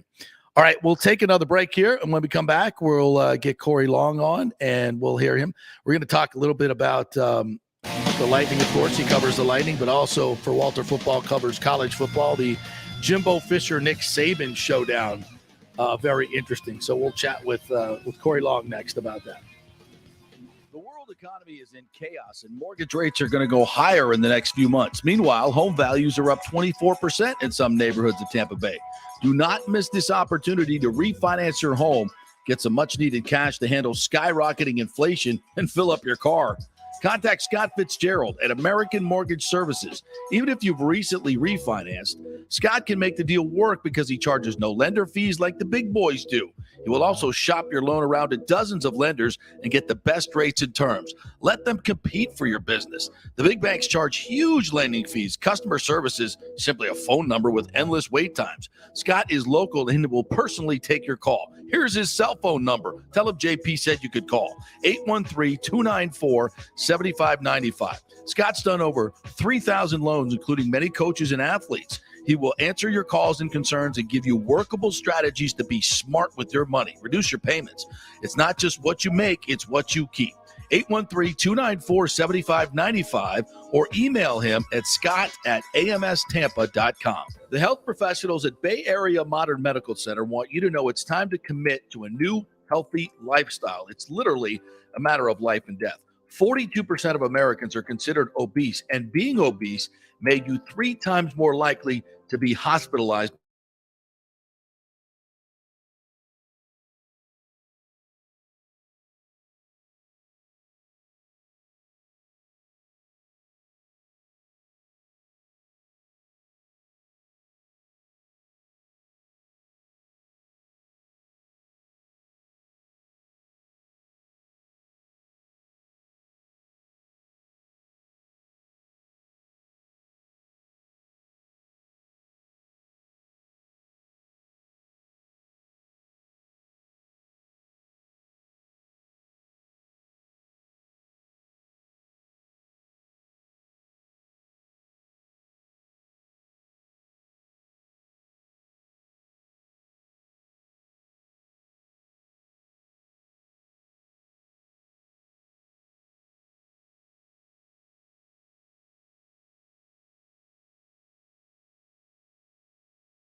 Law offices of Christopher Palermo. They can help you. Call 813-221-5636. That's 813-221-5636. He's recovered millions for his clients. The law offices of Christopher Palermo at PalermoPA.com.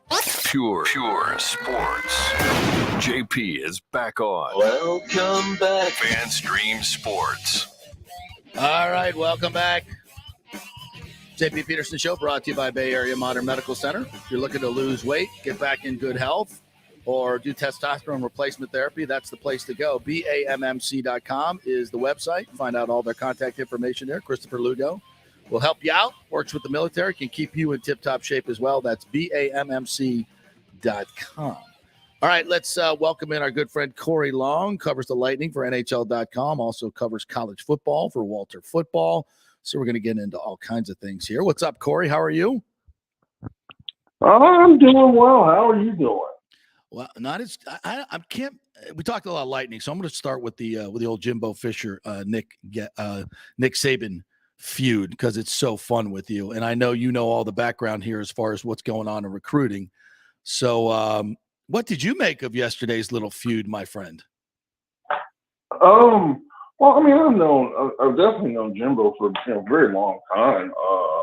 It's the first time, and I've seen him frustrated. I've seen him kind of, angry, a little, mad at players, mad, whatever. I've never seen him to that level of anger before, he went all in for 10 minutes, and he was, and what Nick said was careless. It was really. And part of me wonders if Nick thought this was getting out in public, if he thought this was one of kind of those fun little, private chats you have with boosters where you can just say whatever you want. Right. And everybody turns their phones off because, it was kind of careless what he said. I'm like, man, he's coming from a place where he doesn't have a lot of knowledge of anything. Yeah. So, he said what he said. Jimbo had, every right to defend himself, defend his program, and he was angry. It was, let everybody tell the guys, hey, check out where God gets his players from. Talk to anybody who's coached with them, and that was put over Bobby Bowden very nicely in there too. I thought, during the process of, as he said, he learned what to do, and then he coached with some other people and learned what not to do. I think what Jimbo did was he brought back the veil a little bit on the real sausage making of college football. I mean, we want to see all the the cheerleaders and the band on the field on game day, and the guys coming out and playing, and the fans in the stands. But the sausage is when you make it, it gets a little dirty, does it not? I mean, there's a lot of backdoor deals that are going on. There's a lot of stuff going on with coaches and players. I mean, it as you well know from the inside, it is a dirty business. And I think Jimbo kind of pulled back the veil a little bit. And it's not like Jimbo's, the clean as a whistle, by the way.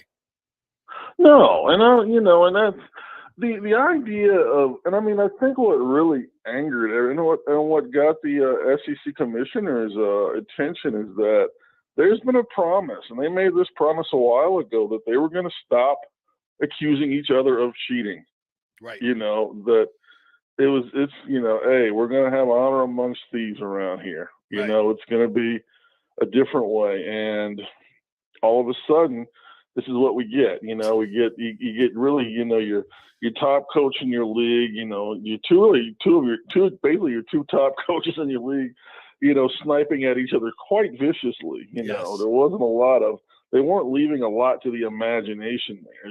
Jimbo was all but saying that, hey, this guy's been dirty since he got in this, since he started coaching. And if you guys have any guts and want to go look back at some of his past deals, you'll see it.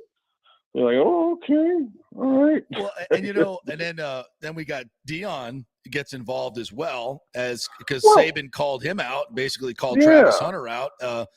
And I didn't hear what Prime said. I heard he was going to respond, but I didn't see what his response was. I can only imagine. It wasn't very deep. I mean, first of all, he said, "I don't even make $1 million." Yeah, exactly. Yeah, then Travis Hunter said, if I've got $1 million, why is my mom still living in a 3-bedroom house with my 5 other siblings? So, yeah, exactly. Well, let's get into the facts of the matter, though, here. When Saban says that A&M bought their entire class with NIL money, that's not entirely untrue, is it? But I mean, aren't all these coaches and players getting paid at the big programs here with NIL money? I mean, I know that Travis Hunter was offered $1 million a year to play at Georgia. I'm fairly certain that FSU matched that, as did Alabama in their offer. So if he went to Jackson State for nothing, well, I'll say this: Deion Sanders is the biggest hypocrite in the world, because that dude don't do nothing without money, with somebody paying him to do something. Explain how that part of it. Me personally, I'm not particularly buying the large numbers that have been thrown out. I'm not saying that guys aren't getting paid. I don't think there's a lot of 7-figure deals going out for kids that are just enrolling. I mean, if someone told me that, for example, the Addison kid got a pretty big deal to go to USC, I'd believe that. I don't believe the number that was bandied around at all. But I do believe that he got a number. Now, but that's it's a guy that just won the Bolitnikov. That's right. A proven talent. Right. And I mean, and I think, like the USC to me has kind of been the template, because they kind of made it public of what they were going to get kids that were rated at a certain level to, I think it was like in the 150,000 range. And that if you're this level of a kid, this is what you're going to get. If you're not this level of a kid, it might be like in the 50,000 range.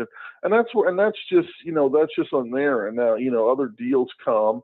But, at the same time, from, a lot of the people I know that are kind of dealing with this on the legal background, they'll tell me that you'd be surprised at how little these kids are selling their likenesses to, and how we're advising them, like, no, don't do that deal. That's a horrible deal. It's like you're barely making enough to cover your gas bill with that deal.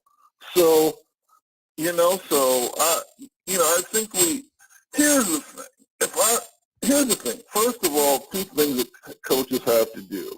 One, they need to go the Mike Bray route. Is what Mike Bray, shut up and adjust. It's 2022. I'm sorry your job has changed. Yeah. You make a lot of money. Yeah. You figure it out. Right. Shut up. I mean, geez, how did college football ever, how did guys ever do anything before the days of, computers and, people had actually to put their boots on the ground. These days, as I was telling somebody, these guys can't find their ass without Google Maps and an app, I mean, it's ridiculous. And the other part is, if they don't like this, the next step's going to be a lot worse.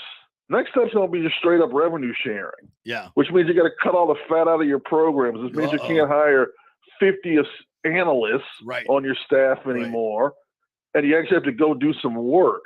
Yeah. Like they used to do when they had that 12 on-field coaches and about 10 GAs making $15,000 a year, working 85 hours a week. So I think everybody needs to back up and think about the next step, because believe me, because again, what happened is that you now got when the Supreme Court made this decision, right? This was unanimous. This is a court that's pretty divided, making a unanimous decision. Yes.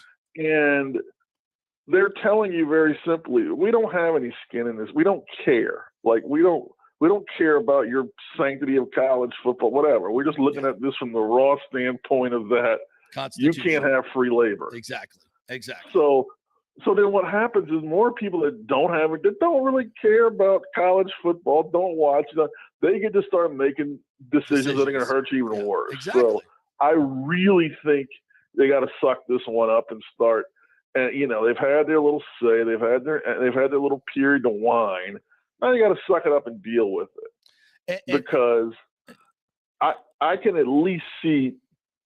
I have a greater argument for players getting a little bit of money back than I do for somebody having 100 coaches that aren't on the field on their staff and their football program, or ridiculous facilities. I mean, now we've had the war of facilities for the last 10 years, and we're spending, ridiculous amounts of money for these Taj Mahals that, we could argue whether they're needed or not, but I would argue this: the players would much rather have that money in their pocket than have 6 more hot tubs in a bowling alley.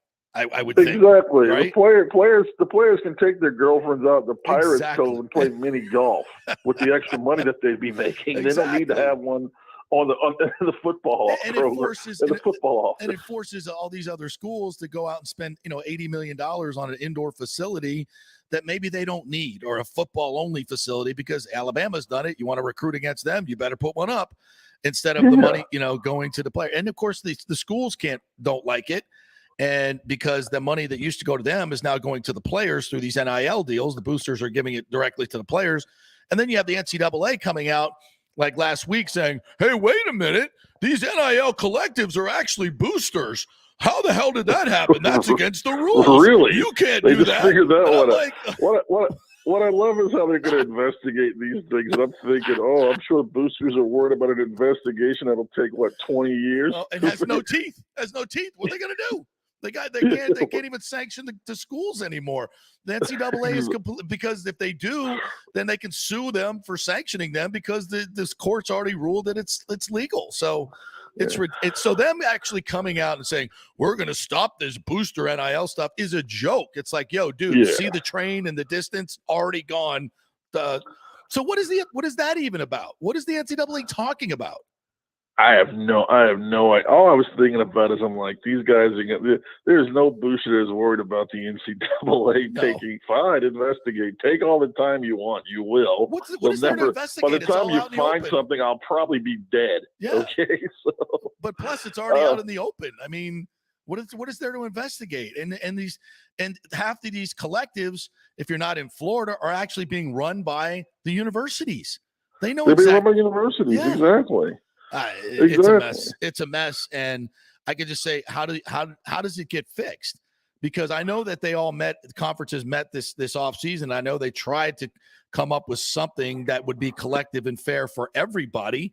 But as they quickly learned, when you start when the Pac-12 and the Big or whoever, the Big 12 is going to say, hey, we want you, SEC and ACC, to make these concessions to all do it as a group. They're like, yeah, that's not happening, especially the SEC. They're not going to give up their advantages for the, for the good of the game. The Big Ten is about to have the most lucrative TV deal ever, thanks to the fact of amazingly smart leadership that's going to probably put them on like two major networks, have ESPN, and Turner begging for their cable games and get a streaming service out of the deal. Yes. And they're like, oh yeah, we're gonna be fair, right. Whatever. No. It's like, and what it comes down to is just, at the end of the day, like we said, they got to suck it up, because you know what? Players are fine with this, and boosters love paying players. They do.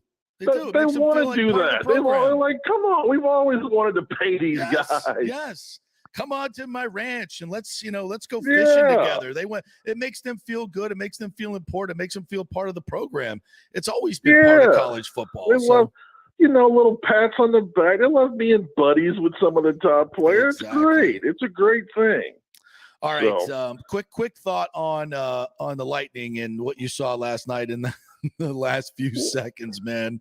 What a goal. What a goal. The last few seconds is amazing. And boy, Nikita Kucherov, when when he wants it, you can tell when he's on the ice and he's feeling it. It's very exciting to watch. Yes. And and boy, for a young guy, Ross the Boss finds himself in the right spot quite often. Sure does. He's got a little bit of a knack for that. I like that. He's got some Braden Point in him. He really does. Yeah, exactly. But more than anything, last night, if you needed a primer on the sacrifice that these guys are putting out to keep this run going, you got it. Yep. At times they were down to 9 forwards. You had Chernak in and out. Everybody and their mother is blocking shots, dropping down, just taking bullets for this team. Crowding the net, clearing the puck out, doing all the things that just are not always pleasing to the novice eye when it comes to watching hockey. But my God, they are doing everything they possibly can without their most important player to put themselves up by 2-0. I mean, my only concern is just can they stay healthy? Thankfully, I hate to say thankfully Syracuse lost, but they did lose. So at least they got a full allotment of younger guys. If they got to have some emergency forwards, they got some guys finally. They got like Barry Boulay and Gabe Dumont and some guys with some, a little bit of NHL experience. But I love the fact that these guys, the sacrifice they're showing. I actually think 11-7 is really, in some ways it benefits this team, because when you're bringing in Rutta as your seventh guy, that's not a normal seventh D. That's a guy that can give you 13, 14 minutes. And also I think it allows Cooper to not be married to line pairing so much. So in the first round, Pat Maroon struggled in the first round with the speed of Toronto. So it kept Perry and Belmar off the, kept their minutes down. Well, now at 11-7, you can bring their minutes up a little bit because you're going to be taxing your forwards a little bit more in general. And you can see those guys out there with different pairings, and you can kind of throw them out there one at a time. So it's going to be tough on the forwards, but it does give them a little bit of matchup flexibility. You get an extra day off. Thank you, Kane Brown. Yeah, right. So you're really hey, anybody's mad at Kane Brown now, trust me, they need that extra day off. That's right. They'll take that in a heartbeat. Yeah, we were all pitching about, back to back. I'm like, first of all, it's the same for both teams. I get, sure, Florida's younger, but I'm the experience of the Lightning will be able to handle a back-to-back in the playoffs more than, and maybe our team needs a little bit of rest. Now you look at you stole 2, you get the extra day of rest, and now you can come back and you want to. They're not going to sweep this Panthers team. I don't think. I think the Panthers. I don't think so. No, I think. But you want to split at home, and hey, if you can take it down on the road in 5, that's great. If it has that's the last year they took the first 2, they split the next 4, and that was kind of a way to get it done. You want to. You've already accomplished putting their backs against the wall. They can't score in the power play. They just got a gut punch of a loss last night. Exactly. So you've accomplished what you need to accomplish in that sense. Yeah, you mentioned and, you mentioned all the block. You mentioned all the block shots last night. I think there's 66 block shots in the last 3 games, which is just off the charts. And the guys that talk a little bit about Stammer. I mean, he went back in the tunnel 3 times last night. When your captain's doing that, bro, it just sets the bar so high for everybody else, right? Yeah, then he gets hit in I think like the shin, which looked, oh my God, it looked excruciatingly painful. Then the hand, the hand issue, but he's coming back out taking face-offs. How many guys have taken Chernak and Sergachev? They have to wonder if they have like magnets in their face. Why does this puck keep hitting them in the mouth? It's like, my God. Yeah. But I'm just, what I mean? Like, how many times last night did you see somebody take a bullet for the team and then go just limping off, regroup? Hagel couldn't walk for a few minutes. He comes back out. These guys, and it's just like, and this is Hagel's never been in the playoffs before. Right. Like, that's the amazing thing is how this team, how these guys, him and Nick Paul, how quickly they have not only just adapted to being on his team, but they've adapted to this team's mentality. Yeah. Like Nick Paul, him getting those 2 goals in Game 7, I was like, you know what, that was well earned, because that kid had busted his behind. That whole series doing a lot of things that, people won't appreciate. He was out there playing a heavy 2-way role. And, Hagel's playing a heavy 2-way role, and, that's a goal scorer. That's a guy that's going to be a top 6 forward for you next year. Yeah. But these guys are coming out and they're doing things, and they're sacrificing, and it's just if you're not proud of these guys for what they've accomplished before, you're proud of them now for what they're not ready to pack it in. They're not close to ready to pack it in. And how about Corey Perry last night with another big goal, filling in for Braden Point on that power play, and on the power play after taking a puck to the face in warm up, his own puck. He hit himself. It's like these guys have to be wondering, man, they're getting punished for this third run. They're getting physically punished for this. The hockey gods are going to make him go through everything on his third run. You really want to win one more? Okay. Yeah, you really want to see how you feel. how you feel with these frozen discs coming at you 100 miles an hour all game. I mean, Stamkos, those guys got to be thinking like, I'm too old for this shit. My God. I mean, Exactly. They're at the Danny Glover stage. Yeah, exactly. They're at the Roger Murtaugh stage of this. Hey, what do you think of Vasilevsky and how he's kind of turned it around the last 3 games? What has he given up? 3 goals in 3 games now? Yeah, 3 goals in 3 games, and that'll get it done. My wonder was that third period in Game 6 and that overtime, if that was really what he had been. All the struggles weren't his fault. There was a lot of defensive breakdowns, and hell, let's be honest, Toronto was damn good. I don't care about 2004, no further. That was a scary team, and that was probably the scariest team. Might have been the scariest team in the East when you look at their skill and their speed and everything that they have to offer you. But, going through that third period in Game 6, going through that overtime, I think it just reignited a fire in him. I think that maybe it just took him a while. Maybe it just, it just took a while to get going. But when the game was on his stick, really, which it was in Game 6 and in Game 7, he showed up. And now, and it's got to be discouraging on the other side when you realize that, oh boy, this guy's starting to feel it now. He's starting to see pucks that he didn't see that well through the first 4 or 5 games in the first round. Now he's starting to grab everything. And Bobrovsky played well last night. And he gets punished by a late defensive breakdown. And Florida can't afford to lose games where Bob's playing well. Yeah, and if they go to Spencer Knight, that's just foolhardy in my estimation. Oh, I agree. It's definitely not a goalie issue. I mean, they can't score in a power play. How about that? Go to Joe Thornton, maybe. Yeah. And how about you're 0 for 25 on a power play? You're something different. Well, they went to do 5 something. forwards. Do anything. Like I don't get that. I don't get what. Oh well, these guys have been together all year. You got to run. No, you don't. No. What are 5 guys you think can score a goal? Yeah, even the best bread gets stale. Yeah, exactly. So, and what do you think them once again, John Cooper getting snubbed for the Jack Adams Award? I mean, I guess this is the way it goes when you have a talented team. You get 0 credit for doing anything. Yeah, I'm sure he's whatever. Yeah, he don't care. Did he win the Jack Adams in 2019? Yeah. Yeah, so screw that award. How about that? Who cares? I'm sure that's what he's thinking. The hell with that award. I'll take cups. That award's about as useful as the President's Cup. Exactly. It means congratulations for nothing. Exactly. All right, my friend. Tell the folks how they can get your great content.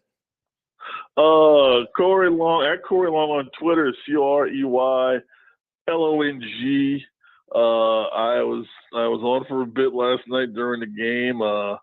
And, that's where you can find me. You can find me at NHL.com. You can find me at doing some work for Vox Media, DraftKings, their DraftKings vertical at DKNation.com. So, a few places. You can find me a lot of places. You're right. And when I got through this whole thing without you insulting my Seminoles or Mike Norvell. We got time. We still got time left. We can talk about them. We can talk about their awesome linebacker recruiting. What do you want to do? No, I'm good. I think You're good? You good this week? Okay. I'll just finish We'll save that one. We'll save it. Well, I'm even more distressed that we lost Travis Hunter. and we offered him $3 million to come play for us, and he went to Jackson State for nothing. I mean, that's allegedly. Do you come on? You don't believe that? You don't believe he went there for nothing? I don't believe he was offered $3 million. I don't believe he's at Jackson State for nothing. I don't believe either one of them. I think can't we at least make this stuff public? Lies somewhere there in the middle. At least they should make the NILs public. I mean, we could do that, right? No, they shouldn't. Why not? Because do you really want those kids being targeted by outside? No, they're already targeted. They're already targeted. Well, I mean, and that's why I have a problem with like what John Ruiz is doing down at Miami with him making him public. Like, don't make that's private business. Don't make that public. I don't like the idea of kids being targeted, for money that they have. Because you got to think about it. You have families back. Not everybody comes from a great area. I see what you're saying. Yeah, I hadn't even thought about that. I mean, I don't want that. I got you. Not everybody's from the best area. Understood. It's a best living situation. So if someone in the neighborhood knows that you're making that, your family, you've got $250,000 in disposable dollars, that could be a problem. I understand. Did not think of it that way. So I totally get what you're saying. All right, my friend, always good chatting with you, and enjoy the rest of the series. I'll see you on Sunday at Emily. Absolutely. I'll see you Sunday afternoon, buddy. All right. See you. The great Corey Long right there. That's unintended consequences, right, of getting this money. A lot of these kids. And the other part of it is what do they do with it? You're so young. You're getting all this money. How do you handle it? I mean, these things, we have grown-ups in the room, supposedly, when it comes to college football. And, there needs to be a system, not only for getting these players paid, but taking care of them, and, doing smart stuff with their money, putting it, in investments or holding it in terms of a trust till they graduate, being able to take out money for living expenses and family expenses, and make it very, liberal, but just, I think there needs to be some oversight, not necessarily by the NCAA, but by people who are actually, care about the well-being of these players. I mean, they're coaches, they're I hate to say that, the coaches, because they're so against this NIL, but just people that are in their best interest. Maybe you have someone that's completely separate from the athletic department that can help get the deals done and manage their money. That would seem like something adult to do. All right. Big thanks today to all our guests that came on. Bob Harig joined us at 10:15. Great perspective on Tiger Woods and what's going on with Phil Mickelson as well. Don't forget to pick up his book for Father's Day, Tiger versus Phil. Tremendous book. Your dad, if he's into golf, will absolutely love that. Dan Lucas was nice enough to try and join us. We couldn't get him on, but we'll get him on Monday. Brian Bradley, of course, awesome stuff. Corey Long, thanks so much to you as well. And and Devin Garnett as well, our super fan. Great show today. You folks have a great weekend. Go Rays tonight at Baltimore as they take on the Orioles. Hopefully get a sweep there. And also we got on Sunday coming up, we got game 3, 1:30. Be there early, folks.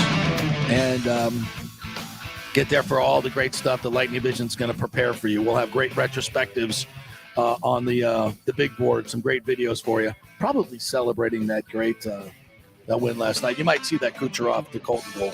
Have a great day, everybody. Go Bolts. Go Rays. We'll talk to you on Monday.